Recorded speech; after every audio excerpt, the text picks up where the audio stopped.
El Vaticano, un lugar que para millones de personas es sumamente sagrado, pero más allá de esas paredes imponentes y la majestuosa Basílica de San Pedro, se esconden cuentos y secretos que podrían cambiar lo que conocemos sobre la historia. Hoy vamos a sumergirnos en algunos de los misterios más oscuros del Vaticano, así que prepárate porque lo que viene te va a hacer dudar de todo.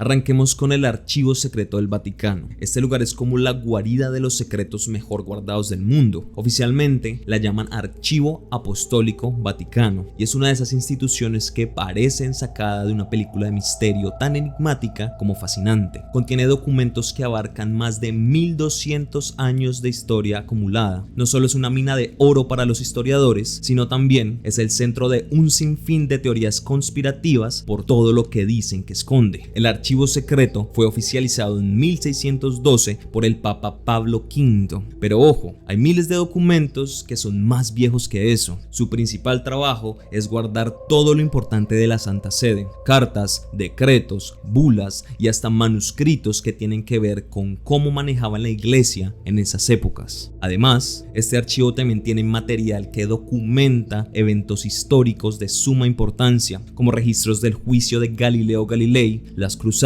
y hasta las excomuniones de figuras legendarias como Martín Lutero. En resumen, aquí hay material que no solo cuenta la historia de la iglesia, sino que también ilumina partes claves de la historia del mundo entero. Por siglos, este archivo estuvo cerrado con candado triple. No fue sino hasta 1881 cuando el Papa León XIII dijo: bueno, de pronto los dejamos ver, pero un poquito, dándole permiso de ingreso limitado solamente a algunos académicos. Incluso hoy en día las reglas para entrar son estrictas. Necesitas permiso especial, permiso de paso y tener claro qué documento quieres consultar. Fotos, grabaciones y tocar está terminantemente prohibido. Esta hermeticidad ha llevado a la gente a imaginarse mil cosas. Hay quienes dicen que guarda textos apócrifos, secretos sobre el origen del cristianismo y hasta pruebas de que no estamos solos. Entre los documentos confirmados están la correspondencia de Enrique VIII y Catalina de Aragón. Ya saben, todo ese drama de la anulación del matrimonio que se armó con la iglesia, el juicio de los templarios, documentos sobre las acusaciones de herejía a los caballeros templarios en el siglo XIV, el proceso contra Galileo Galilei, cartas y actas de ese juicio cuando defendió que el Sol era el centro del sistema solar. Spoiler, a la iglesia no le gustó mucho. Pero claro, hay otros documentos más sensibles que siguen siendo inaccesibles para los investigadores, lo que alimenta las teorías de que contiene información que podría cambiar el libreto de la historia. Como era de esperarse, los cuentos que puede haber ahí adentro son muy variados. Por ejemplo, contactos extraterrestres. Dicen que el archivo tiene pruebas de encuentros entre la iglesia y seres de otros mundos. Esto se puso más caliente cuando algunos curas dijeron que creer en extraterrestres no contradice la fe cristiana. También se encuentran textos apócrifos perdidos. Se rumorea que hay evangelios y manuscritos que podrían cambiar lo que sabemos sobre Jesús, pues supuestamente muestra el lado más humano de este. También hablan de profecías secretas, pues hay quienes aseguran que tienen versiones completas del tercer secreto de Fátima o textos de Nostradamus. Y por último, se habla del origen real de la iglesia. Algunos sugieren que el archivo contiene información sobre el origen real de la iglesia católica y posibles vínculos con tradiciones más antiguas como el paganismo y el gnosticismo. En 2019, el Papa Francisco decidió cambiar el nombre del Archivo Secreto a Archivo Apostólico Vaticano para desmitificar la percepción pública y enfatizar su función como un archivo histórico. Además, el Vaticano está modernizando el archivo a través de la digitalización de documentos para preservar su contenido y facilitar el acceso a futuros investigadores. Sin embargo, este proceso es lento y selectivo, ya que muchos documentos son frágiles y de gran antigüedad. El Archivo Apostólico Vaticano es en esencia una combinación de historia, misterio y política, lo que lo convierte en una fuente inagotable de intriga para el mundo académico y popular.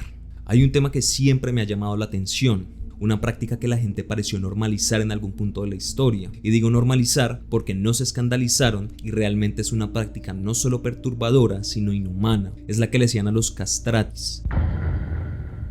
niños mutilados para que nunca perdieran su voz angelical. La práctica de castrar a niños para preservar sus voces agudas comenzó en Italia alrededor del siglo XIV. En esa época, las mujeres tenían prohibido cantar en las iglesias y participar en producciones operísticas públicas, por lo que necesitaban alternativas para los roles vocales altos. Los castrati surgieron como una solución para mantener la pureza y potencia de las voces agudas, ya que al ser castrados antes de la pubertad, sus cuerdas vocales no se desarrollaban completamente. Esto les permitía mantener voces infantiles, pero con la potencia pulmonar de un hombre adulto. Los castrati se convirtieron en las estrellas de la música sacra, especialmente en la Capilla Sixtina. En su apogeo, hasta el 70% de los cantantes de ópera en Italia eran castrati. La castración era un procedimiento quirúrgico brutal y rudimentario, ya que se implementó mucho antes de los avances médicos y sin la anestesia adecuada. Esto es lo que se sabe del proceso. La operación se realizaba generalmente entre los 8 y los 12 años, antes de que los niños entraran en la pubertad. A esta edad, sus voces ya mostraban gran potencial, pero no habían cambiado por los efectos de la hormona masculina. Los testículos del niño eran removidos o en algunos casos aplastados para evitar que produjeran testosterona. La operación se llevaba a cabo en condiciones insalubres con herramientas básicas como cuchillos o navajas. Algunos cirujanos sumergían a los niños en agua caliente o los drogaban con opio para minimizar el dolor, pero muchos morían por infecciones o complicaciones en la cirugía. Al no producir testosterona, los cuerpos de los castrati desarrollaban características únicas: extremidades más largas de lo normal por el retraso en el cierre de las placas del crecimiento, tórax ancho y potente, lo que les daba una capacidad pulmonar excepcional para sostener notas altas y realizar ornamentos vocales complejos. La voz se mantenía en un rango agudo similar a la de un niño, pero con una potencia y flexibilidad que ninguna mujer o niño podrían igualar. Muchos niños no tenían elección. Sus familias, generalmente muy pobres, veían esta práctica como una inversión para que el niño pudiera ingresar a coros prestigiosos, conseguir fama o mantenerlos económicamente en el futuro. Sin embargo, los que no lograban triunfar quedaban marcados de por vida, física y emocionalmente. Paradójicamente, era una práctica prohibida, pero a la vez venerada. La mutilación del cuerpo iba en contra de los principios de la iglesia. Oficialmente, condenaba esta práctica. Según la doctrina, el cuerpo humano era un templo sagrado que no debía ser alterado. En la mayoría de los países europeos, la castración con fines no médicos era técnicamente ilegal y quienes la realizaban lo realizaban en secreto. La contradicción más impactante es que, a pesar de condenar la práctica, el Vaticano dependía de los castrati para la música religiosa. Las piezas compuestas para la iglesia, especialmente las de la Capilla Sixtina, eran extremadamente complejas y requerían voces extraordinarias, algo que los castrati ofrecían. En la ópera, los castrati se convirtieron en las mayores estrellas. Su habilidad vocal era tan impresionante que atraían a multitudes, incluyendo a la élite y a la realeza. La iglesia argumentaba que los castrati que llegaban a sus coros no eran mutilados específicamente para ese fin, sino que ya llegaban así, lo cual era una forma de eludir su responsabilidad. Sin embargo, está documentado que esta práctica era ampliamente conocida y tolerada en círculos eclesiásticos. La paradoja del Vaticano era evidente: una institución que predicaba compasión y prohibía mutilaciones físicas, pero que a la vez dependía de estas voces para embellecer sus ceremonias y perpetuar su tradición musical. Con los cambios en los gustos musicales y el rechazo moral a esta práctica, los castrati comenzaron a desaparecer en el siglo XIX. En 1878, la iglesia prohibió oficialmente la castración para fines musicales. Alessandro Moreschi, conocido como el Ángel de Roma, fue el último castrati documentado y el único que dejó grabaciones. Estas grabaciones, aunque rudimentarias, ofrecen un vistazo al sonido único de estas voces.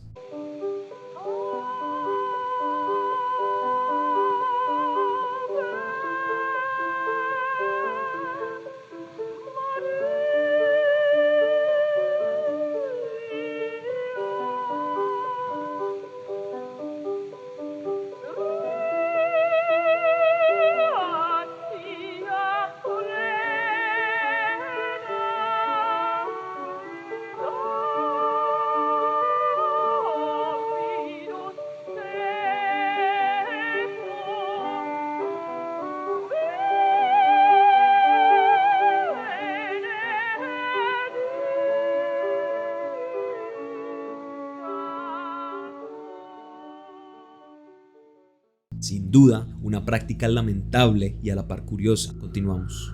En este video nuestra idea es exponer secretos y mitos que giran alrededor de este gigante llamado Vaticano, pero hay mitos que creemos jamás serán esclarecidos o desclasificados como tal, como por ejemplo las conspiraciones que hay detrás de las muertes no tan naturales de algunos papas.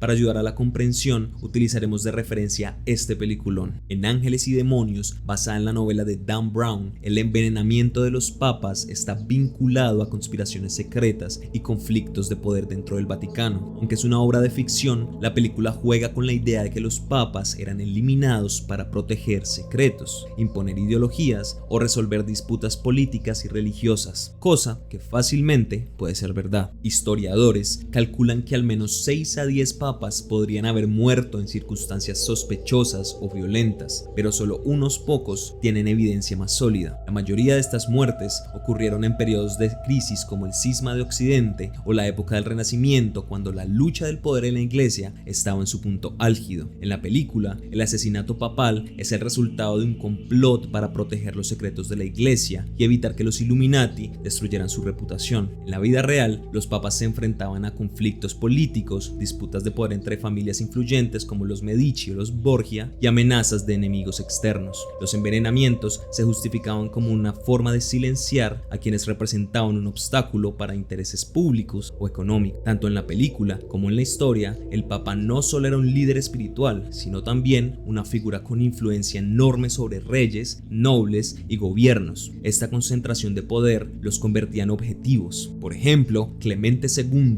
pudo haber sido envenenado con plomo por facciones que deseaban reinstalar a su predecesor Benedicto IX, un papa corrupto pero con aliados poderosos. Ángeles y Demonios insinúa que las tensiones entre los tradicionalistas y los reformistas dentro del Vaticano podrían ser mortales. En la historia real, esta dinámica también existía. Se especula que Juan Pablo I, quien falleció misteriosamente después de tan solo 33 días como papa, podría haber enfrentado resistencia por sus intenciones de reformar las finanzas del Vaticano y su relación con el Banco Ambrosiano, implicado en escándalos financieros, tema que tocaremos más adelante. En la película, el veneno simboliza la traición más oscura, ya que se administra en secreto y proviene de los círculos más cercanos al Papa. Esto también resuena en la historia real. Juan VIII fue probablemente envenenado por alguien cercano, y cuando no murió de inmediato, lo golpearon hasta matarlo. Este tipo de traición refuerza la idea de que el Vaticano era un lugar donde nadie estaba a salvo, ni siquiera el vicario de Cristo. Aunque algunas muertes papales tienen signos claros de homicidio como las que mencionamos anteriormente, en muchos casos no hay evidencia firme. La falta de registros médicos confiables o autopsias hace difícil distinguir entre enfermedad, accidente o asesinato. Y te preguntarás, ¿por qué a los papas no les hacían autopsias para confirmar? Bueno, aquí va la explicación. A los papas históricamente no se les practicaban autopsias por varias razones que combinan tradiciones religiosas, culturales y políticas. 1. La sacralidad del cuerpo papal. Según la doctrina católica, el Papa es el sucesor de San Pedro y líder espiritual de la Iglesia, considerado el representante de Cristo en la tierra. La mutilación del cuerpo papal mediante una autopsia se percibía como una falta de respeto, ya que el cuerpo era visto como sagrado y debía permanecer intacto. Esta creencia se alineaba con la creencia de inviolabilidad del cuerpo, una idea profundamente arraigada en las tradiciones religiosas.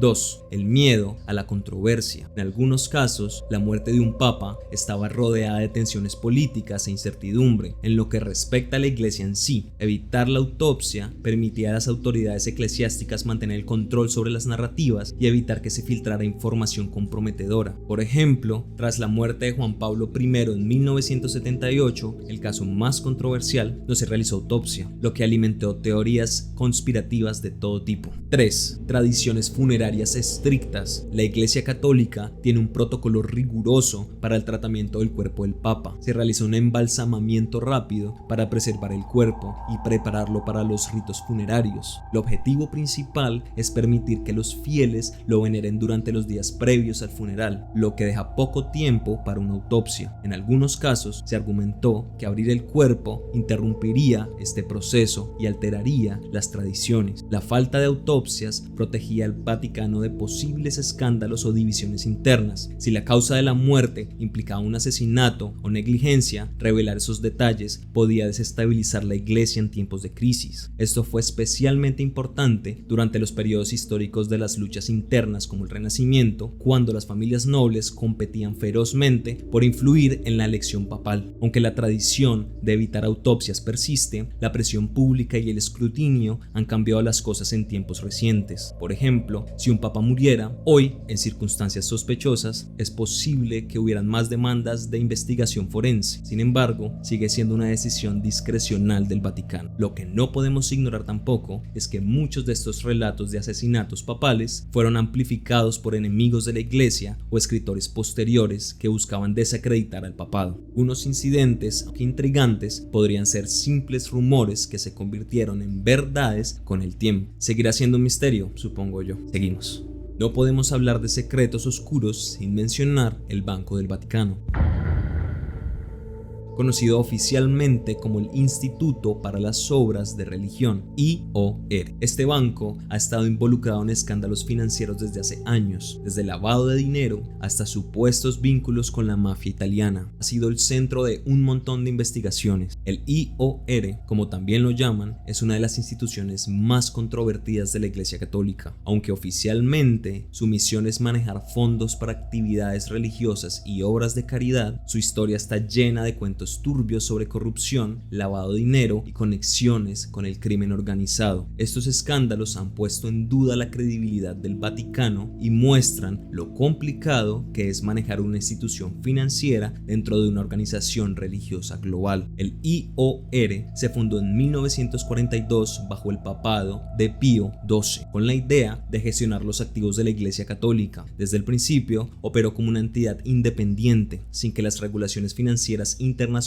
se metieran mucho. Esto le dio un nivel de confidencialidad que, aunque útil, también lo hizo vulnerable a abusos. Con los años, el banco se volvió clave para manejar grandes cantidades de dinero que venían de donaciones, inversiones y otras fuentes, pero también se vio enredado en actividades oscuras que mancharon su reputación. Casos más famosos: el caso del Banco Ambrosiano en 1982. Este es uno de los escándalos más grandes del IOR. Tiene que ver con el colapso del Banco Ambrosiano, uno de los más importantes de Italia en su época. El Vaticano era el mayor accionista y el presidente del banco, Roberto Calvi, conocido como el banquero de Dios, apareció colgado bajo un puente en Londres. Había gato encerrado. Calvi fue acusado de desviar grandes sumas de plata usando empresas ficticias relacionadas con el IOR. Se calcula que más de 1.300 millones de dólares desaparecieron y dicen que parte de esa plata terminó en manos de la mafia italiana. Aunque el Vaticano negó tener responsabilidad directa, pagó 224 millones de dólares a los acreedores del Ambrosiano, lo que dejó más preguntas que respuestas. Lavado de dinero y la mafia. En varias ocasiones, al Banco del Vaticano lo han acusado de ser una lavadora de dinero para los criminales. En los 70s y 80s se dijo que facilitó transacciones que ayudaron a la mafia italiana a lavar dinero sucio, proveniente de actividades como el narcotráfico. Incluso en 2010, las autoridades italianas congelaron 23 millones de euros de cuentas del IOR por sospechas de lavado. Aunque el Vaticano dijo que era un malentendido, esto reforzó la idea de que las operaciones del banco eran poco transparentes. Cuando el Papa Francisco llegó en 2013, hizo la reforma financiera una de sus prioridades. Bajo su liderazgo, el Vaticano ha hecho varios cambios para limpiar su imagen y evitar problemas. Entre esos cambios están las auditorías externas, y es que por primera vez en la historia, el Vaticano permitió auditorías independientes de sus actividades financieras. También fundó la Secretaría de Economía. Este organismo fue establecido para supervisar todas las finanzas del Vaticano y garantizar el cumplimiento de las normas internacionales. Además, hizo el cierre de cuentas sospechosas. El IOR cerró miles de cuentas inactivas o vinculadas a personas no autorizadas, reduciendo así el riesgo de actividades ilícitas. A pesar de estas reformas, los problemas no han desaparecido del todo. En 2019 arrestaron a un alto funcionario del Vaticano por malversar fondos relacionados con una inversión en Londres. Eso muestra que aunque hay avances, todavía hay mucho por hacer. hacer. El IOR tiene un gran dilema. Por un lado, tiene que actuar como un banco moderno y cumplir las reglas internacionales, pero por el otro, debe mantener su misión religiosa y de caridad. Y bueno, eso no siempre cuadra con las cuotas de transparencia. La pregunta del millón es si el Vaticano logrará conciliar su lado espiritual con un mundo financiero cada vez más vigilado, o si estos escándalos seguirán siendo su talón de Aquiles.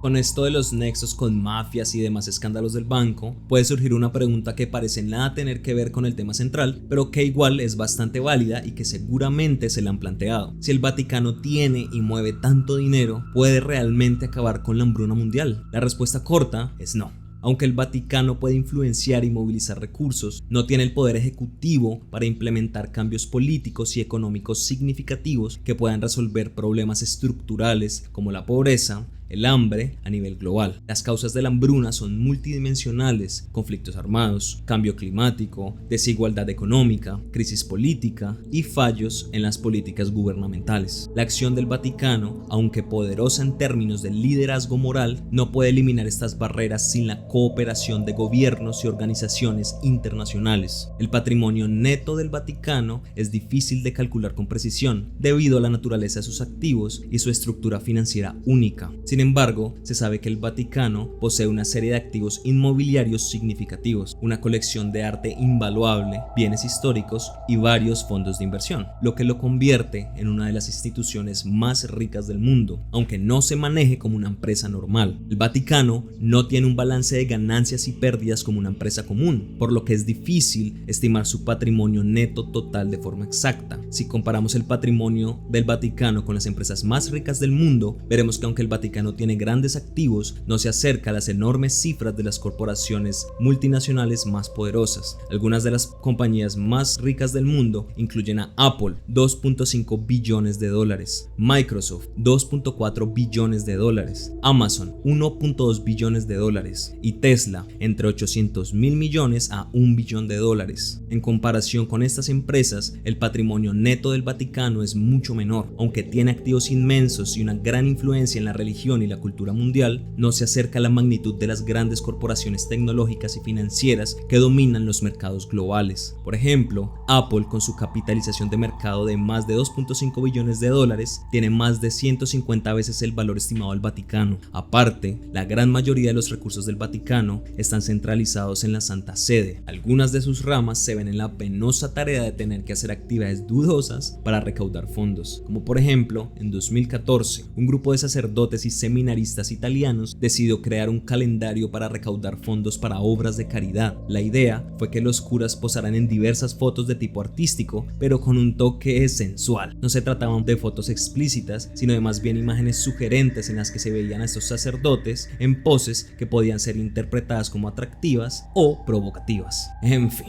Otro de los secretos más oscuros del Vaticano tiene que ver con los exorcismos. El Vaticano tiene su propia división especializada para manejar esos temas, la Congregación para la Doctrina de la Fe. Aunque para muchos los exorcismos son cosas de películas de terror, la iglesia se lo toma muy en serio. De hecho, en 2018 hicieron un curso especial para entrenar a los curas en este ritual, porque según dicen, aumentaron los casos reportados de gente supuestamente poseída. Pero, ¿será que esto es algo espiritual de verdad? ¿O solo es una forma de tapar trastornos psicológicos para conseguir más adeptos? El exorcismo es sin duda uno de los temas más fascinantes y también controversiales. Este ritual, que busca liberar a una persona, lugar u objeto de algo supuestamente maligno, es una tradición que la iglesia defiende con las uñas. Lejos de ser cosa del pasado, los exorcismos todavía se practican y siempre bajo la supervisión de instituciones como la Congregación para la Doctrina de la Fe, por supuesto. Y si te estás preguntando de dónde viene esta tradición, permíteme comentarte que el exorcismo tiene raíces bien profundas en la religión. En el cristianismo, los evangelios cuentan que Jesús y sus apóstoles practicaban exorcismos. Según la doctrina católica, la posesión demoníaca pasa cuando un espíritu maligno se mete en alguien y toma el control de su cuerpo y su mente. Los signos clásicos de una posesión incluyen hablar en lenguas raras, conocer la información oculta o secreta, completa, tener una fuerza sobrehumana y una precisa repulsión a crucifijos, agua bendita y todo lo que tenga que ver con lo sagrado. El ritual del exorcismo, que aparece escrito en el Rituale Romanum de 1614, incluye oraciones específicas, invocaciones y la imposición de manos, realizadas exclusivamente por un sacerdote que tenga el permiso de un obispo. La congregación, que empezó en 1542 con el nombre pomposo de Suprema Sagrada Congregación de la Romana y Universal Inquisición, es el órgano más antiguo del Vaticano. Aunque al principio se encargaba de combatir la herejía, ahora también está al tanto de casos de exorcismo y posesiones demoníacas. Hoy en día trabajan de la mano con otras organizaciones, como la Asociación Internacional de Exorcistas, que nació en 1990, quienes se encargan de regular estas prácticas y también de diferenciar entre casos reales de posesión y otros que tienen explicaciones médicas o psicológicas. Y aunque a muchos les suena a algo arcaico, los exorcismos siguen siendo una práctica vigente y respetada en la iglesia. De hecho, en los últimos años el número de exorcismos se ha disparado. En Italia, por ejemplo, en 2018 se hablan de más de 500.000 exorcismos al año. Por eso, el Vaticano organizó cursos especiales para que los curas supieran qué hacer y cómo hacerlo. El Papa Francisco ha hablado varias veces del diablo como una entidad real y activa en el mundo. Esto ha hecho que el exorcismo sea visto como una herramienta importante para combatir ese mal. Hay casos muy famosos de exorcismo que seguramente conocerán, pero que igual vale la pena repasar de nuevo. Primero es el caso de Anneliese Michel en 1976. Uno de los exorcismos más sonados fue el de esta joven alemana, cuya historia inspiró nada más y nada menos que la película del exorcismo de Emily Rose. Aunque los sacerdotes decían que estaba poseída por varios demonios, los tribunales alemanes condenaron a sus padres y a los curas por negligencia, diciendo que lo que necesitaba era ayuda médica. Encontramos también los exorcismos en el Vaticano. Aunque no se publican detalles, algunos curas, como el conocido Gabriel Amort, figura que amerita un video propio, dijeron haber hecho miles de exorcismos en su vida. Amort, quien era el exorcista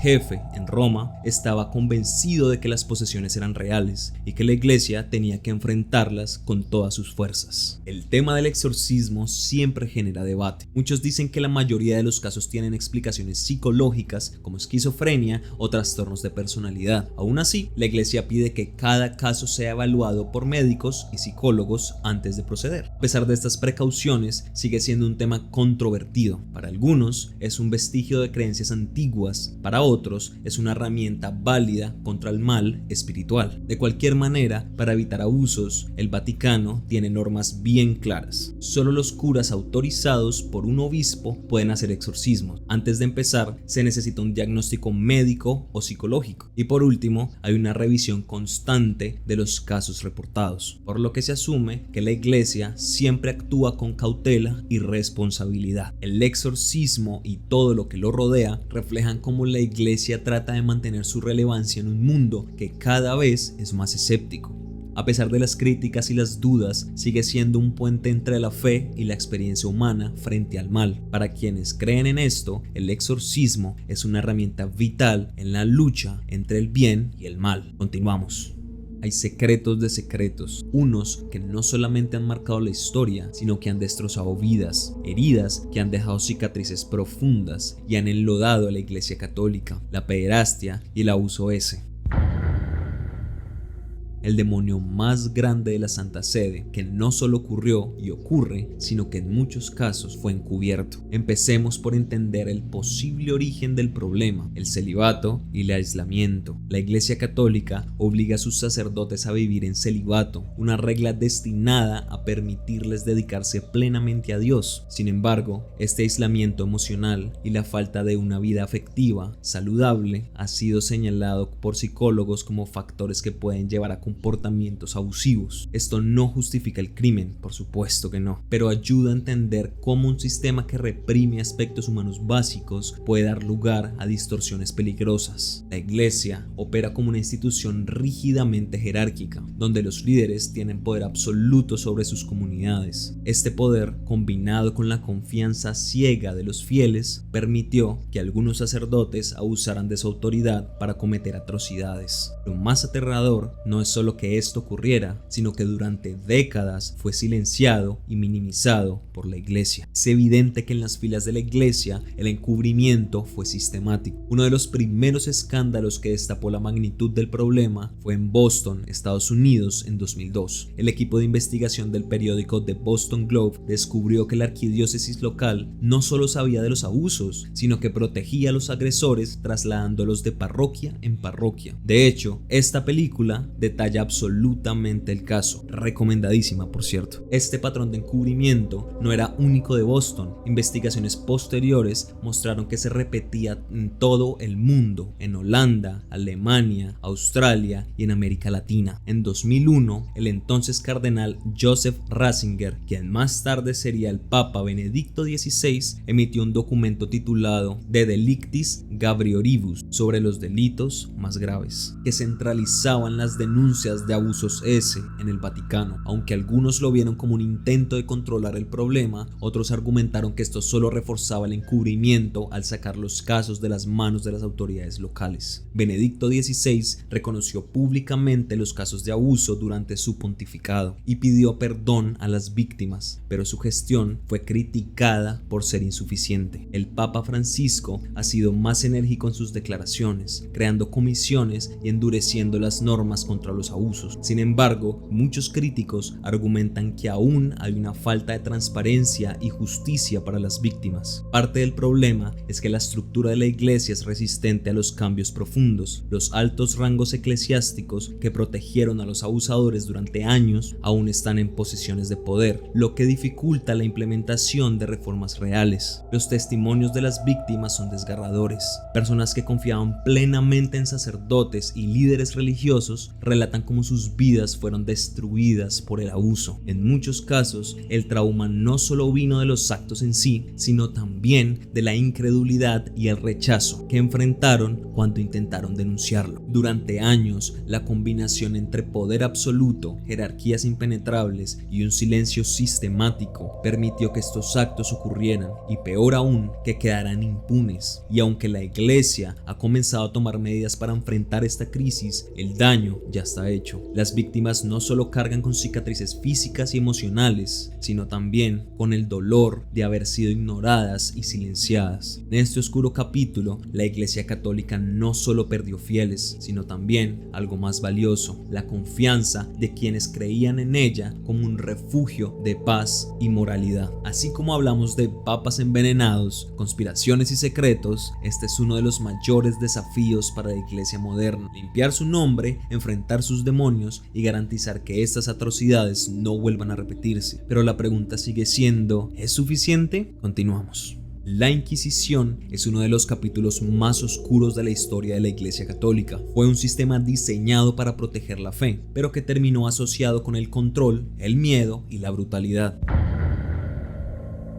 Su fundación, su forma de operar y las atrocidades que cometió la han convertido en un tema de fascinación e indignación por siglos. Vamos a explorarla en detalle. La Inquisición nació en el siglo XII, en un momento en que la Iglesia Católica enfrentaba amenazas internas y externas. Los herejes, como los cátaros y los valdenses, cuestionaban las doctrinas oficiales, argumentaban que la Iglesia Católica estaba corrompida por el poder y el lujo, mientras que los musulmanes y los judíos convivían con los cristianos en varias regiones de Europa. El Papa Lucio III fue quien inició este movimiento en 1184 con la publicación de la bula Ad Abolindam. Este decreto pedía que los obispos identificaran y castigaran a los herejes. En 1231, el Papa Gregorio IX formalizó la Inquisición al establecer tribunales eclesiásticos especializados. Esos tribunales tenían la misión de investigar, interrogar interrogar y castigar a quienes se desviaran de la fe católica. Fue aquí cuando se introdujo la figura del inquisidor, un miembro de la iglesia con autoridad casi absoluta para llevar a cabo juicios. ¿Cómo operaba la Inquisición? Primero, todo comenzaba con una denuncia.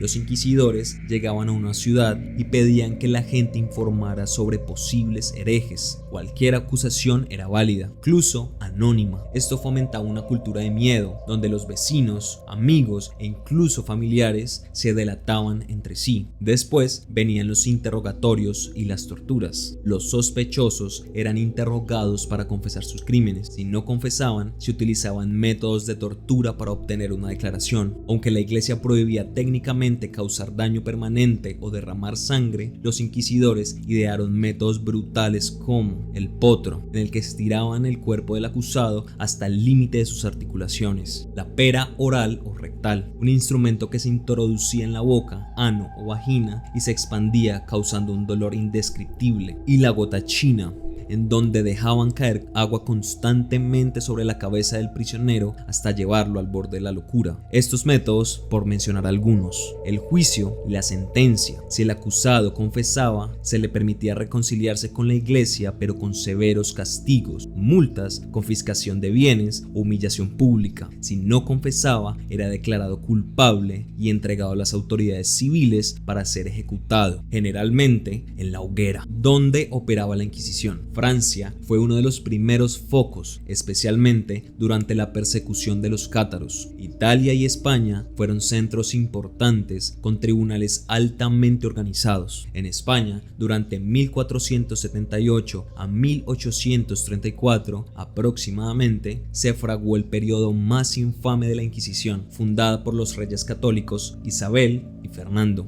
con la aprobación del Papa Sixto IV. La Inquisición española buscaba mantener la unidad religiosa del reino. Se centró específicamente en los conversos judíos y musulmanes, acusándolos de seguir practicando en secreto sus religiones originales. En América, con la colonización, la Inquisición llegó a un nuevo mundo. Aquí se enfocó en controlar las prácticas religiosas de los indígenas, prohibiendo rituales considerados paganos, y también en perseguir a los protestantes judíos y a supuestos herejes. ¿Qué hacía la Inquisición y a quién perseguía? 1. A los herejes, personas que rechazaban o reinterpretaban las enseñanzas oficiales de la iglesia. 2. Judíos y musulmanes conversos, como ya lo expliqué antes. 3. A las brujas y a los hechiceros. Aunque la caza de brujas fue más común en el norte de Europa, la Inquisición también persiguió a mujeres acusadas de brujería, sobre todo en zonas rurales. 4. A los científicos y a los filósofos. Figuras como Galileo Galilei fueron juzgadas por desafiar las enseñanzas de la iglesia, especialmente en temas como la astronomía. Galileo fue obligado a retractarse de su apoyo al heliocentrismo para evitar un castigo más severo. Y 5. Libros prohibidos. La Inquisición censuró libros considerados peligrosos o heréticos. En 1559, el Papa Pablo IV publicó el Index Librorum Prohibitorum, una lista de obras prohibidas. La Inquisición se justificaba a sí misma como un mecanismo para salvar almas y preservar la fe, pero en la práctica se convirtió en un instrumento de control y miedo. Aunque no todos los inquisidores eran sádicos y no todas las sentencias terminaban en tortura o muerte, la amenaza de la Inquisición era suficiente para someter a las comunidades. Estimar una cifra global aproximada de personas ejecutadas por la Inquisición es complicado, debido a las diferencias en las fuentes y la falta de registros precisos. Sin embargo, basándose en estudios modernos, la cifra mundial de muertes atribuibles a la Inquisición podría rondar entre los 10.000 y 20.000 personas, distribuidas a lo largo de varios siglos y regiones. La Inquisición, como muchas de las sombras del Vaticano, comenzó con la intención de proteger la fe, pero ¿a qué precio? Miles de vidas fueron destrozadas y su legado dejó una mancha imborrable en la historia de la Iglesia. Tal vez nunca sepamos todo lo que el Vaticano oculta, pero es innegable que estos misterios son parte de lo que hace que esta institución sea tan fascinante. Queda claro es que en su equilibrio entre lo sagrado y lo terrenal, el Vaticano sigue siendo un enigma que despierta tanto admiración como sospechas. La historia del Vaticano está cargada de secretos y misterios que despiertan curiosidad y teorías de todo tipo.